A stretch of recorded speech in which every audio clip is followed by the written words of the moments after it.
প্রিয় ছাত্রছাত্রীরা, এখানে আমি আজকে যে বিষয়টা নিয়ে তোমাদের সামনে এসেছি সেটা হচ্ছে থার্ড সেমিস্টার মাইনরের কিছু প্রবাবল কোয়েশন বা ইম্পর্টেন্ট কোয়েশন তোমরা বলতে পারো। সেই কোয়েশনগুলো নিয়ে যেগুলো তোমাদের ইন্টারনাল এক্সাম পাশাপাশি ফাইনাল এক্সামের জন্য কার্যকরী হবে বলে আমার বিশ্বাস, আমার মনে হয়। তো আমি দেরি না করে এই কোয়েশনগুলো আলোচনা করছি। তোমরা সেই মোতাবেক তোমরা প্রিপারেশন নাও, নোটসগুলো প্রিপেয়ার করো এবং সেই মোতাবেক তোমরা কি বলবো যে প্রিপারেশন নাও, স্টাডি করো, ঠিক আছে? তো আমি দেরি না করে আমি আসছি third semester minor political science, ঠিক আছে? তো শুরু করছি ইউনিট ওয়ানে দেখো, ফার্স্ট কোয়েশন যেটা সেটা হচ্ছে ডিফাইন হিউম্যান রাইটস। অর্থাৎ হিউম্যান রাইটস বলতে কি বুঝো?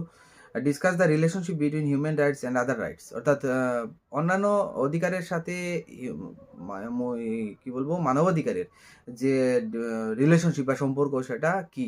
অর্থাৎ discuss the relationship between human rights and other rights, এটা হচ্ছে ফার্স্ট কোয়েশন, ঠিক আছে? নেক্সট কোয়েশন হচ্ছে write a note on UDHR. অর্থাৎ ইউডিএইচআর মানে কি? Universal declaration of human rights. এটা সম্পর্কে আলোচনা করবে, এটার বিভিন্ন, এটার ব্যাকগ্রাউন্ড, এটার গঠনের, এটা কেন হয়েছিল ঘোষণাটা, এটার ঘোষণার মধ্যে কি কি লিপিবদ্ধ করা আছে এবং এটার কার্যকারিতা কি, এই বিষয়গুলো মূলত আলোচনাতে আসবে এবং আলোচনাতে নিয়ে আসবে। সেভাবে তোমরা নোটটা প্রিপেয়ার করবে। তোমরা জানো যে আমি কোয়েশনের পাশাপাশি কোয়েশনগুলো সম্পর্কে একটু একটা ব্রিফ আইডিয়া দিই, তো যাতে করে তোমাদের এটা প্রস্তুতিতে সহায়তা করে বা সুবিধে হয়। সেই মোতাবেক আমি বললাম যে ইউডিএইচআর গঠনের বা এটার ডিক্লারেশনের পেছনে কারণটা কি, এটার মধ্যে কি কি প্রিন্সিপাল আছে, সেগুলো কতটুকু কার্যকরী বা কার্যকারিতা এটার কতটুকু, সেটা তোমরা আলোচনা করবে। নেক্সট ইউনিট 1 থেকে আমি এই দুটোই কোয়েশন নিয়েছি। নেক্সট ইউনিট 2তে ফার্স্ট কোয়েশন যেটা সেটা হচ্ছে discuss various principles of human rights. অর্থাৎ হিউম্যান রাইটসের যে বিভিন্ন নীতিগুলো আছে সেই নীতিমালাগুলো সম্পর্কে আলোচনা করবে, ঠিক আছে? নেক্সট নাম্বার 2 হচ্ছে from unit 2, number 2 question is define refugee rights. Refugee rights মানে কি?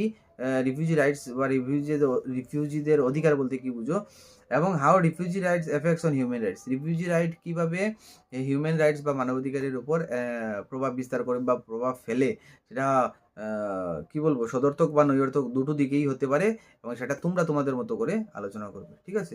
ইউনিট 3, এই দুটোই হচ্ছে ইউনিট 2 থেকে নেওয়া কোয়েশন। ইউনিট 3তে আমরা যদি দেখি, ফার্স্ট কোয়েশন হচ্ছে হোয়াট ইজ টেরোরিজম। অর্থাৎ সন্ত্রাসবাদ নিয়ে এখানে বলা হয়েছে, সন্ত্রাসবাদ কি বা সন্ত্রাসবাদের সংজ্ঞা দাও। Examine the impact of terrorism on human rights. এখানে বলা হয়েছে যে হিউম্যান রাইটসের উপর বা মানবাধিকারের উপর টেরোরিজমের যে প্রভাব বা সন্ত্রাসবাদের যে প্রভাব সেটা সম্পর্কে আলোচনা করো, বা সেটা আলোচনা তোমাদেরকে করতে হবে, ঠিক আছে? Next question from unit 3, do you think police encounter is a technique of violation of human rights? আমি সরাসরি বাংলাটা বলছি, তোমার কি মনে হয় বা তুমি কি মনে করো যে পুলিশ এনকাউন্টার মানবাধিকারকে লঙ্ঘন করার একটা পদ্ধতি? তো give your point in response to above statement. তুমি তোমার মন্তব্যের প্রেক্ষাপটে বা তোমার যুক্তির প্রেক্ষাপটে তুমি মন্তব্য পেশ করবে বা তোমার বক্তব্য এখানে পেশ করবে। সেটা পজিটিভ হতে পারে, নেগেটিভ হতে পারে, সেটা তোমার তোমার যেটা মনে হয় সেটা তুমি আলোচনা করবে। And last question from unit 3 is armed forces play a significant role in protecting human rights argue. অর্থাৎ ফোর্সের যারা লোক, তারা মানবাধিকার রক্ষার্থে একটা গুরুত্বপূর্ণ ভূমিকা পালন করে। তোমার মতামত ব্যক্ত করো বা যুক্তি দেখাও, ঠিক আছে? এটা হচ্ছে নাম্বার 3 কোয়েশনস ফ্রম ইউনিট 3। তো আমার মনে হয় যে আমি যে সমস্ত কোয়েশনগুলো দিলাম বা বললাম এখানে, সেটা তোমাদের কার্যকরী হবে। তোমরা ভালোভাবে এগুলো প্রিপেয়ার করো, নোটসগুলো বানাও এবং সেই মোতাবেক তো নিজেদেরকে প্রিপেয়ার করো।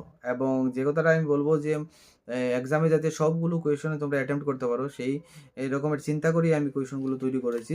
আমি আশাবাদী যে কোয়েশনগুলো তোমরা ভালোভাবে যদি প্রিপেয়ার করো, তাহলে অবশ্যই সেটা তোমাদের জন্য কার্যকরী হবে। আরেকটা কথা বলছি যে এইগুলো ছাড়াও যে টপিকগুলো সিলেবাসের মধ্যে আছে সেগুলো কিন্তু একবার হলেও তোমরা দেখে যাবে, ঠিক আছে? তো ঠিক আছে, সবাই ভালো থাকবে, সুস্থ থাকবে। ধন্যবাদ।